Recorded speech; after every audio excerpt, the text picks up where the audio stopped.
We're back. We're here with Bill Campbell. He's part of Chelmsford comedian, host of the Bill Campbell's Comedy Corner here at Chelmsford TeleMedia.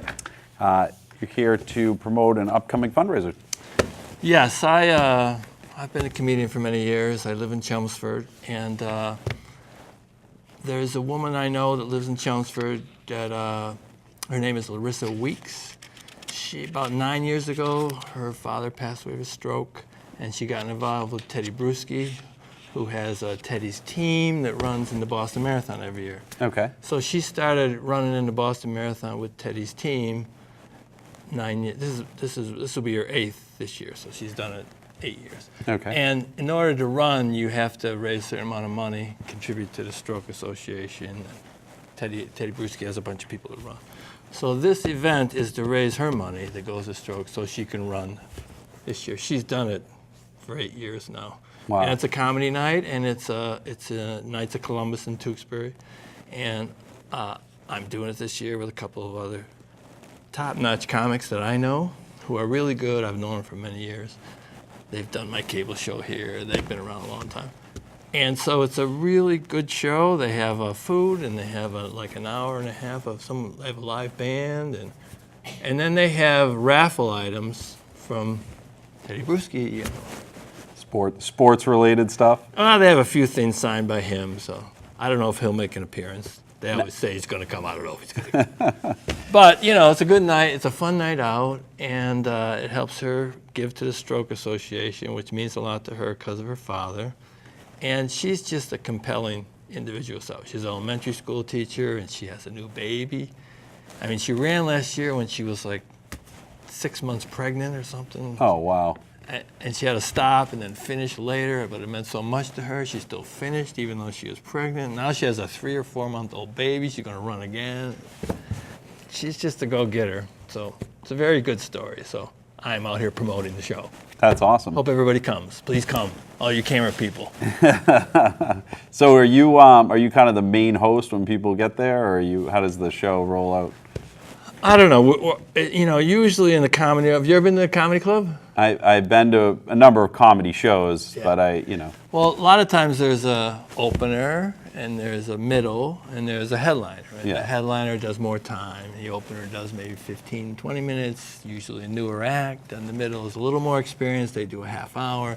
Then the headliner does like 45 minutes, 50 minutes. And the whole show is like an hour and a half, an hour and 40 minutes. This show, I mean, all three of us are headline acts. We've all been doing it more than 20 years. So you get like almost 2 hours of show. We'll all do like 40 minutes. So I don't know how I'm going to work it. Whether we're either going to, on the comedy we'll say tag team, you know, we'll each go to the next person.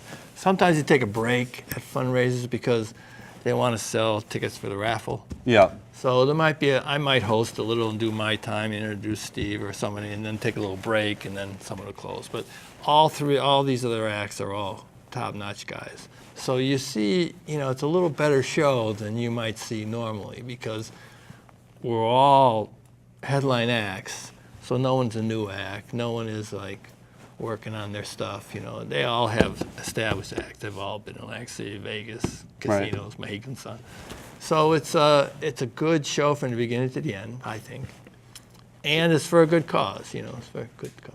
So tell me this as a comedian, right? If you're the closing act, do you feel like it's easier than if you're the opening act?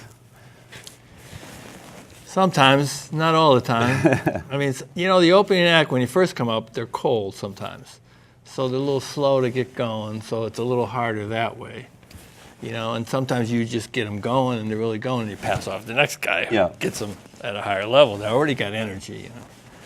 But sometimes at the end of the show, depending on the situation, they either take the energy and they're up and they're laughing, they're having a good time, and they're really enjoying everything. And that goes the whole time. Or sometimes, I'm getting a little tired, you know, we've been here an hour and a half, you know, so they kind of lose it a little for the headliner sometimes. Especially if there is a club when they have to pass out the checks or all these things at the end that can distract. True. In the comedy world, you don't want any distractions, you know. People get up to go to the bathroom, all these kind of things are distractions. What made you get into comedy? Oh, It was a long time ago. I was very young, and I thought George Carlin and Richard Pryor were great. And I thought I'd try it. Yeah, I think most people just want to try it, see if you can do it. When I started, there was no comedy clubs hardly, unless you went to New York or L.A., So I just tried it, and then there was a little boom back in the 80s and 90s, and I got swept up in that with Steve Wright and all these other people. I've been doing it ever since. But, it's the kind of thing where it's a lot of trial and error, and there's a lot of rejection to it. So you just keep going. Do you develop new material all the time, or? You try to, but most comics, like the comics that are doing this show, you have an act that's your act.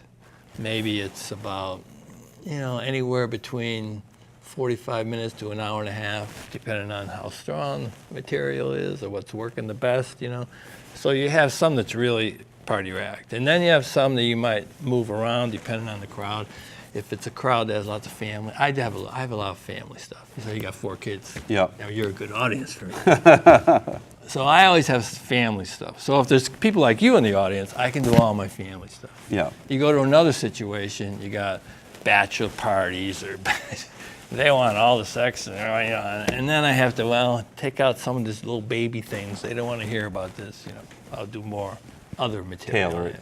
Yeah, but it's not the whole thing, because this is who I am. This is the base. That's how most people are. Yeah. And then I have this part that I move around a little, and then you have the new stuff that you're trying to fit in, but you don't do all new stuff because that's too hard.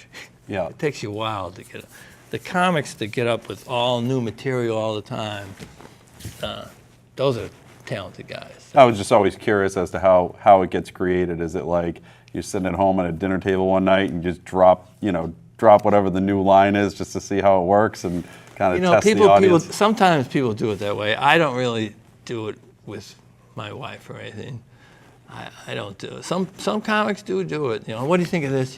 I don't do that too much. I take notes, or I observe something. I've been getting older, so I observe a lot of stuff about aging lately. But you notice things, and you make a little note in the notebook, and then you go and try it. Now, some comics will write everything out. They write the joke, they memorize it. They're kind of joke tellers. And then I don't do it that way. A lot of us don't do it that way. You have an idea, and you think this is funny, and you might have a few hits on it, and you go up for the audience, and you put it in between something.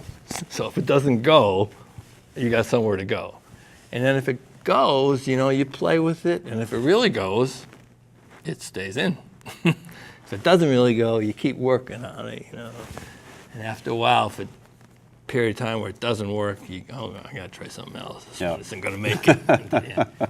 But you never really, the audience tells you, a good audience can really help you. That's why good clubs make good comics. Right. Because a good audience, they got a lot of energy, they're on your side. Then if someone is funny, has the ability, then you get into it and you create on the stage. For instance, I have a bit I've been doing 25, 30 years about low-flying planes in Maine, And, it's not a low-flying plane. It's a crashing plane. It's not that high. And I've been doing this for a long time, and I didn't have any lines. It's about a 2-minute bit now, I had nothing about that. I just went, at the time, Catch a Rising Star was a great club in Cambridge. I just said, this is funny, a low-flying plane. What are you going to do about it? What am I supposed to do about a low-flying plane? That's all I knew. But the crowd was so good, I came up with some ideas, and then I'm still doing the joke. Next thing you know, it's a bit. Right. And I think a lot of people, that's how they do it. Oh, yeah. So are we going to get your A game on Sunday, November 11th? Yes, because I like this woman. Good. So it'll be a great show. I hope everybody comes out and supports it. Awesome. So how can they get tickets, or what's the best way to? Well, she has a phone number here. I don't know how to give the people a phone number. There's a phone number. Yeah, 508-517-1411. Call that. Or there's an email for her. Yep. Or if they could look me up online, my website, and contact me. I'll tell them how to get a ticket. Do you think they can get tickets the night of the fundraiser? You know, most fundraisers, they let you buy tickets that night. Yeah. But she doesn't like to do that. Okay. I don't know why. All I right. tried to get her to do that, but she wants to sell them all ahead of time. So I encourage people to do it ahead of time. All right. Well, again, you can call 508-517-1411. Tickets are $45 and includes live music, food, and obviously the comedy. So, we hope you get a chance to go. Yeah, hope they come. All right. Well, we appreciate you coming on the show. Thanks, Joe. All right. Good luck. Thank you.